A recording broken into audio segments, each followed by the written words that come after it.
If you've been told you have foraminal stenosis from a herniated disc at L4-5 or L5-S1, you already know how nerve pain can shoot into your leg just from standing or walking. The wrong exercise can make it worse, but the right ones can open up space around the nerve and bring quick relief. Today I'll show you 4 of the best exercises for foraminal stenosis for a herniated disc. And be sure to watch until the end because I'll give you a bonus exercise most people don't even know about that can give a lot of relief from leg pain. Hi, I'm Dr. Kevin Wafer, a chiropractor in Houston, Texas. I help people overcome disc bulges, sciatica, and chronic spinal issues without surgery or medication using targeted chiropractic care. This channel is for busy people dealing with pain who want real, practical strategies to relieve pain, restore mobility, and prevent future flare-ups. Subscribe now if you want expert tips, simple exercises, and proven strategies to help you move better, feel stronger, and stay pain-free.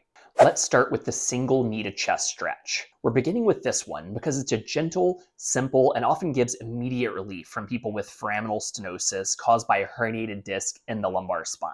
The movement flexes your lower back, which opens the small openings between your vertebrae, the foramina, where your nerves exit. By creating more space here, we reduce the pressure on the nerve root and help calm down leg pain, tingling, and numbness. Here's how to do it. Lie flat on your back with both legs extended. Slowly bend one knee and bring it towards your chest.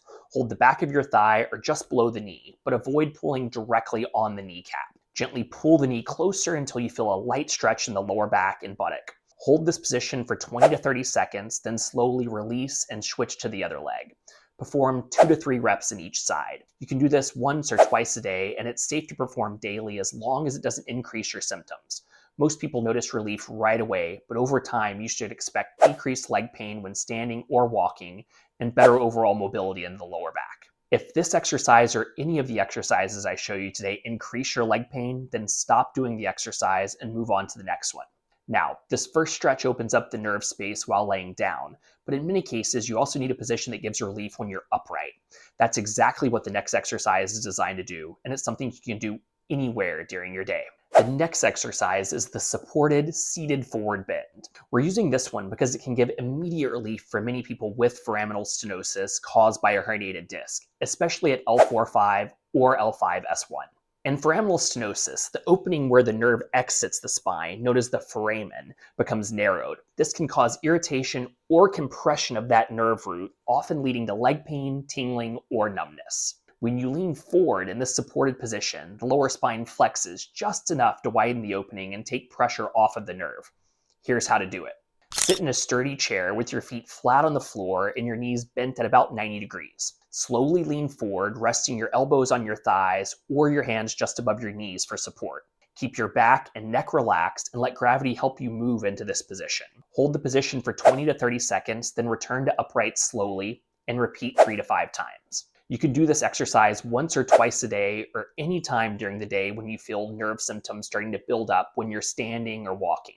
Over time, you should expect less nerve irritation, more time on your feet before symptoms start, and better comfort in your daily activities. Now, the first 2 exercises create space for the nerve in a passive way, where you're simply positioning your spine to get relief. The next one adds gentle muscle activation to help stabilize your lower spine so that the space stays open longer.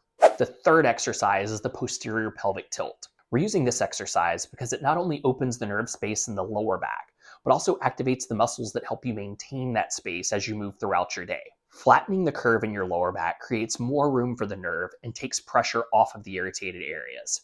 Here's how to do it. Lie on your back with your knees bent and your feet flat on the floor. Gently tighten your abdominal and glute muscles while tilting your pelvis backwards so that your lower back flattens against the floor. Imagine pulling your belly button towards your spine. Hold this position for about 5 seconds, then relax. Repeat this for 10 to 15 reps. Do this exercise once or twice a day, and it's safe to perform daily as long as it doesn't increase your symptoms. Over time, you should expect better core control, more stability in your lower spine, and longer lasting relief between exercise sessions. Now, the first 3 exercises focus on opening the nerve space in supported positions.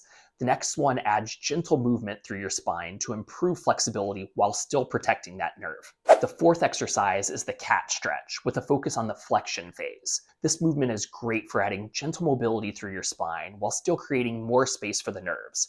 It's especially useful if you feel stiff in your lower back or hips after sitting or standing for a while. Here's how to do it. Start on your hands and knees with your back in a neutral position. Slowly round your back upwards toward the ceiling, tucking your chin slightly as you do it. Hold this rounded position for 2 to 3 seconds, then return to a neutral spine.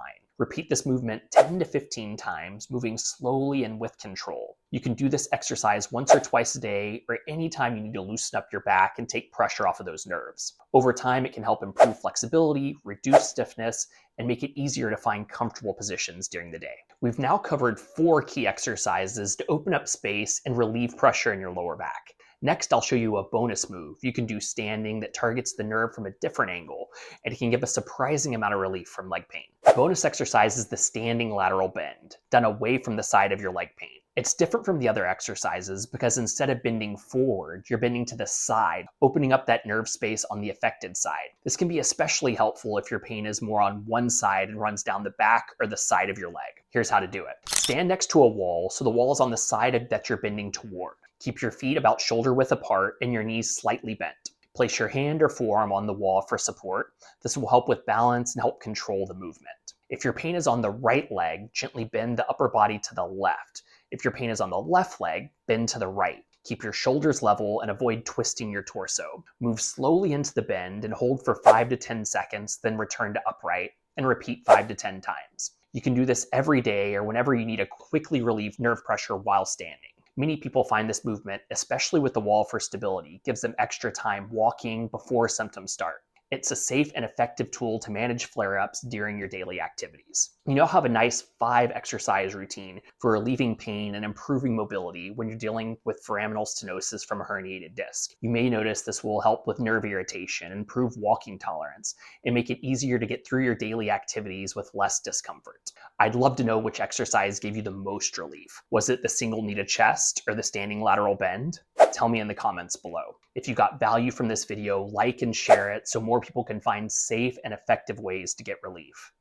And remember to subscribe if you want expert tips, simple exercises, and proven solutions that help you move better, feel stronger, and stay pain-free. And if you want to see me demonstrate one of the safest, most effective ways to treat and fix a lumbar disc bulge without surgery, go watch this video next.